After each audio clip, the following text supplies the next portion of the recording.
আচ্ছা, আজকের আমরা কি পড়ব না থার্স্টনের দলগত উপাদান তত্ত্ব।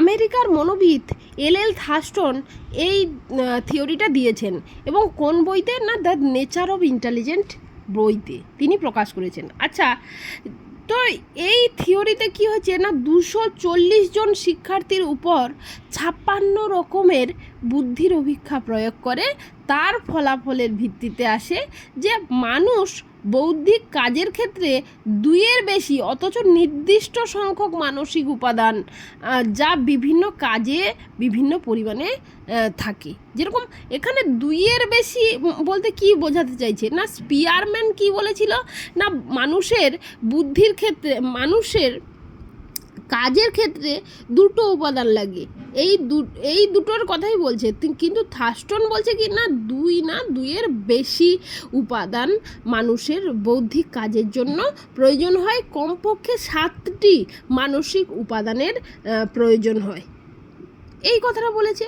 আচ্ছা, এবার আমরা পড়ে নিই যে কোন কোন 7টি মানসিক উপাদান যে কোনো কাজের জন্য প্রয়োজন হয়। প্রথম বলছে দেখো সংখ্যা সম্বন্ধীয় উপাদান অর্থাৎ নাম্বার ফ্যাক্টর, অর্থাৎ আমরা যখন কোনো গাণিতিক সমস্যার সমাধান করি যোগ বিয়োগ গুণ ভাগ তখন কিন্তু কি দরকার হয় না সংখ্যা সম্বন্ধীয় উপাদান বা নাম্বার ফ্যাক্টর বা নিউমেরিক্যাল এবিলিটি বলতে পারি। আবার তারপর কি বলছে না বাচনিক ক্ষমতা বা ভার্বাল ফ্যাক্টর অর্থাৎ শব্দ ভাণ্ডার শব্দার্থ ইত্যাদির ক্ষেত্রে এই বুদ্ধির উপাদানের দরকার হয়। যেরকম যে ধরো কবি বা কেউ কোনো কিছু সাহিত্য টাহিত্য লেখে, হ্যাঁ, তো তাদের ক্ষেত্রে এই বুদ্ধি তো ভীষণই প্রয়োজন হয়। তারপরে বলছে দেখো স্পেস ফ্যাক্টর, কোনো বস্তুর অবস্থান আকার ইত্যাদির ধারণা পাওয়া যায় এর সাহায্যে। যেরকম কোনো ড্রাইভার যদি গাড়ি চালায় তো তার তো পেছনে তো সে দেখতে পাচ্ছে না, কিন্তু তার স্পেস সম্পর্কে একটা বেসিক আইডিয়া থাকে, বুঝলে, যে এর বেসিক আইডিয়া যে কতটা ছাড় দিতে হবে পাশের গাড়িকে বা পাশের বাইককে, বা রাস্তায় কিভাবে চালাতে হবে, কতটা রাস্তায় চালাতে হবে, তো এই সম্পর্কে যে একটা ধারণা, তো এটাই হচ্ছে কিনা স্পেস ফ্যাক্টর। এবার বলছে দেখো বাকপটুত্ব উপাদান অর্থাৎ ওয়ার্ড ফ্লুয়েন্সি, অর্থাৎ বাক্য গঠন শব্দ চয়নের মাধ্যমে বিষয়বস্তু উপস্থাপন করা হয় এর মাধ্যমে। এখন দেখো এই শব্দ চয়ন যে আমি যেরকম তোমাদেরকে এখন পড়াচ্ছি এই মুহূর্তে আমার যে শব্দ চয়ন, আবার হয়তো আমি বন্ধু বান্ধবের কাছে আড্ডা মারতে যাচ্ছি, সেখানে শব্দ চয়ন আলাদা। তাহলে দেখো পরিস্থিতি অনুযায়ী আমরা শব্দ চয়ন করছি এবং এটা কার জন্য করছি না বাকপটুত্ব উপাদান বা ওয়ার্ড ফ্লুয়েন্সি বা ওয়ার্ড ফ্রিকোয়েন্সি যাকে আমরা সংক্ষেপে বলি ডাব্লিউ দ্বারা যাকে প্রকাশ করা হয় তার জন্য।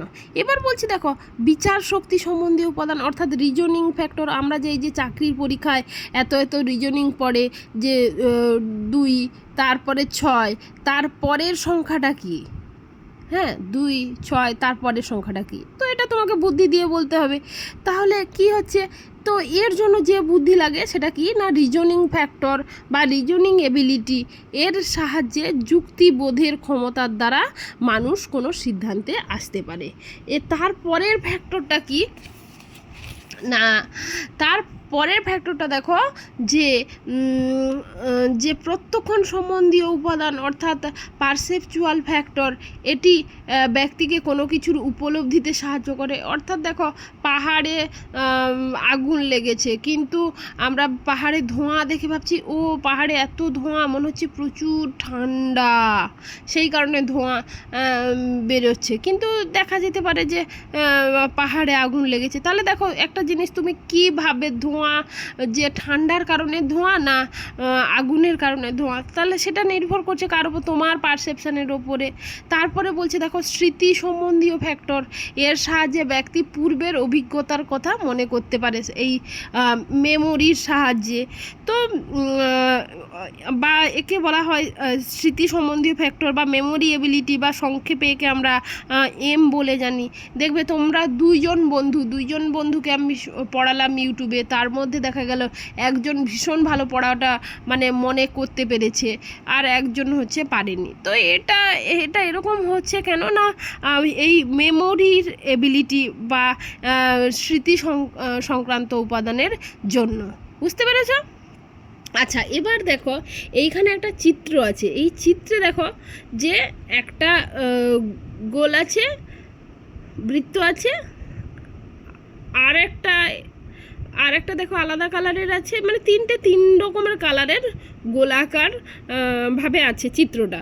অর্থাৎ এখানে বোঝানো হয়েছে দেখো যে 1 নম্বর কাজ করার জন্য কি কি দক্ষতা দরকার না, SVMN। তাহলে S ফর কি না, S ফর স্পেসের এবিলিটি, আবার V ফর কি না ভার্বাল এবিলিটি, M ফর কি না মেমোরির যে এবিলিটি, N ফর কি না নিউমেরিক্যাল এবিলিটি অর্থাৎ নাম্বারের যে এবিলিটি। তো একটা কাজ করার জন্য এই কাজটা করার জন্য এই 4টে মানসিক উপাদানের প্রয়োজন। আবার বলছি দেখো এই যে 3 নম্বর কাজ করার জন্য কি কি দরকার না, VWP। আবার বলছি দেখো এই যে 2 নম্বর কাজ করার জন্য কি কি দরকার না, PVRM। তাহলে যে 2 নম্বর কাজ করার জন্য এই এবিলিটি দরকার। অর্থাৎ দেখো 7টা এবিলিটি, থার্স্টন কি বলেছে যে 7টা মানসিক উপাদান, কিন্তু তার মধ্যে একটা কাজ করার জন্য কটা লাগছে তুমি দেখো যে 4টে উপাদান লাগছে।